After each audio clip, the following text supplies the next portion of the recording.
So far, we've been choosing between different forms of data to find the best one to answer your research question. However, you might choose to collect more than one form of data to increase your confidence in your findings.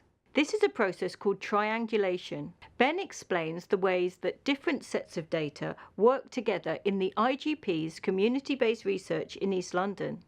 Different types of data and different data collection methods get you slightly different answers, and they drill into different aspects of what you're looking at.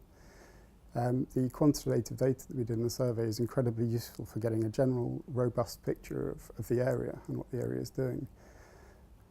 But it's incredibly useful to combine that with a qualitative aspect, to get people to go out into the communities and to talk to people and to triangulate those answers and to say, does this make sense to you?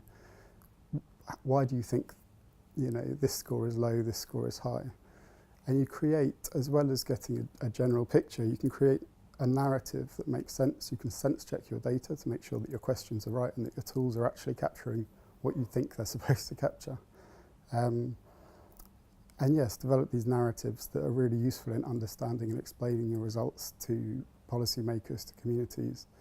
And it's also a really valuable way of getting communities to feed back into the process, to be a part of the process and to make sure that their voice and their explanations and understandings, feeds into the research and that it's relevant to them.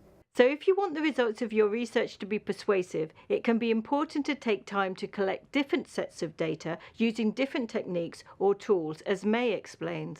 أنا بعمل مقابلات شخصية مع الأطفال في المدارس أو مع المعلمين والمعلمات، مدير ومدراء المدارس أو صانعي السياسات في الوزارات، خلينا نحكي في وزارة التربية والتعليم.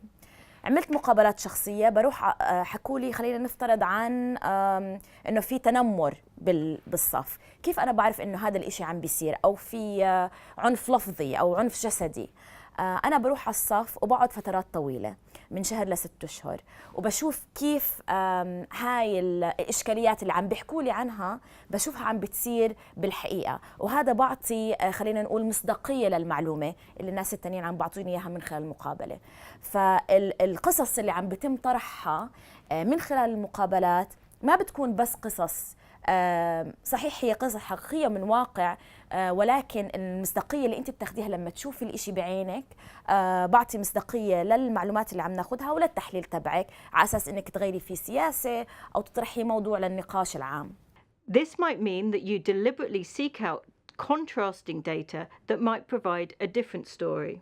Combining more than one form of data is extremely important because you can cross-reference, you can verify.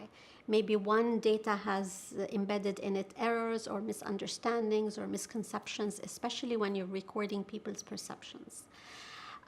So having multiple sources is helpful to cross-reference them, to check, to fill the gaps, to verify.